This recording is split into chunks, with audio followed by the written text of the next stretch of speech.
he was great fun to be around. I was fortunate to interview him 3 times, and he was just fun. And I mean, you see him winning the World Cup. I mean, people talk about the greatest player of all time, and Messi's performance in the recent World Cup final, and Maradona in '86. But Pele has to be the greatest player of all time, the greatest footballer of all time, because of the 3 World Cups, because of the 77 goals for Brazil, because of what he achieved, obviously, with one club. Sadly, he didn't come to Europe. But also, Pele was so much more than the greatest player and the greatest team. I mean, he stood out in that fantastic 1970 team, Rivellino and all those great players, set up that wonderful final goal for Carlos Alberto.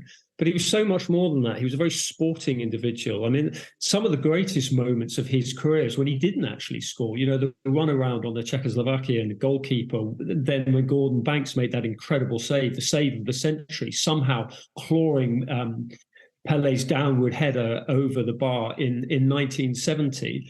And at the end of that game, there was respect, there was friendship, there was kinship. And when Gordon Banks passed away in 2019, Pele issued just a very eloquent, very emotional, very respectful tribute on Facebook to Gordon Banks, his friend, as he calls him. And that famous picture you're showing now of him and the great Bobby Moore swapping shirts.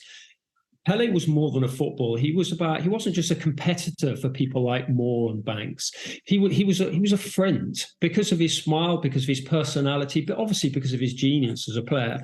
And maybe that's a quality that slightly slipped out of the game. And one of the reasons why people are mourning Pele so deeply was because he was a sporting individual. And wherever he went in the world, he was revered for his footballing achievements, but also what he did off the pitch. His foundation, the work he did with disadvantaged kids. He also helped. He was an ambassador for Great Ormond Street Hospital. He echoed those roles all around the world. It wasn't simply about the award ceremony or the athletic overhead goals. The amount of good that he did to this world. So for me, he's not simply the greatest footballer of all time, but he's one of the greatest individuals that this planet has ever seen. Quite an accolade there. And on the World Cups, Henry, you mentioned there that 1970 World Cup, those of us that were around that Brazilian team storming everything that came before them. In a way, it's almost inevitable and an accolade that 1970 defined as one of the greatest World Cups of all time, that he's passed away this year in also one of the greatest World Cups, different times, one of the greatest World Cups we've ever seen in footballing terms. Well, I think the 2 greatest World Cups of all times are 1970 and 1982. But that 1970 tournament that you mentioned, I mean, he was fantastic. And you think about the final when they dominated that Italian team. That was a fabulous Italian team. It wasn't just a sort of bunch of journeymen who Brazil bulldozed. They were a really good team, full of stars. And he was the star in the galaxy of that game. But also what that showed in that game, what a team player he was. I mean, one of the greatest team goals of all times, Brazil's 4th, came when he just rolled the ball into Carlos Alberto's path. He knew where his teammate was storming up from right back was going to be. So it was that vision, it was that selflessness that defined Pele, as well as all the the agility and the goals. We saw some of your footage, the 1958 World Cup, juggling the ball over the defender and shooting. But also in that World Cup as well, as Welsh fans will tell you, when Jack Helsey, the Welsh goalkeeper, was on the floor, he made a save and Pele accidentally tripped over him. Pele turned around, apologised and helped him to his feet.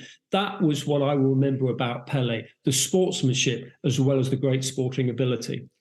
And tell us about, you mentioned when we first started chatting, Henry, you were lucky enough to interview him 3 times. I mean, genuinely, what was he like in terms of his wit and intelligence as well? He was great fun. He could draw a crowd, just as he could at Maracanã or wherever he played around the world, Azteca. He could draw a crowd. I mean, even he came over in 2012 for the London Olympics because he wanted to support Neymar, who's put out a very eloquent, poignant tribute to the great man tonight. And he was there because he wanted to see Brazil win the Olympics. They didn't manage it. But he turned up at an event at the V&A, the Victoria and Albert Museum. And there he was with Catherine Granger, the great British oarswoman, just the 2 of them walking past all these sort of works of art. And Pele was just fun, and he just drew a crowd. There were thousands of people there wanting to listen to them. And there was a Scot present who shouted over to Pele, have Scotland got a chance of qualifying for the World Cup in 2014? And Pele, ever the diplomat and ever the, human, just a lovely guy, said, of course, we can all dream. Keep fighting, keep playing, you can do it. And that was Pele. It was the warmth. He was an everyman, but also he was a sporting god.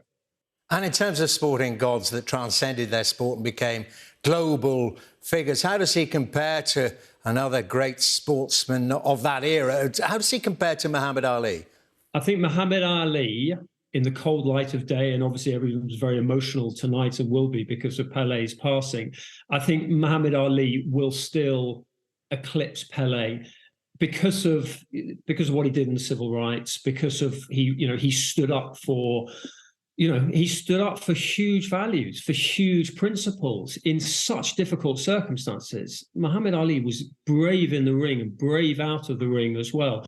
Pele was as well, but I still think, and only he was still here, the great man. I mean, he always said it about Ali, my friend, and what a great individual as well as a great sportsman Ali was. But what about Pele and politics? Of course, he grew up in difficult times in Brazil during, in part, military dictatorship.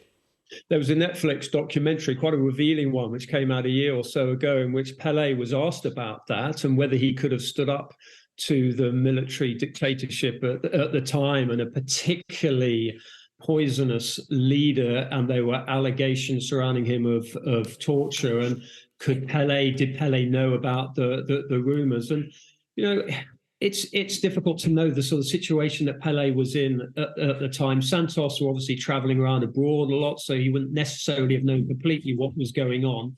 But I think Pele was probably slightly conflicted about that. And when you actually see what Pele did for the people who lived in such desperate circumstances in Brazil, Pele did so much for that country as well as for the world, as well as also clearly for football.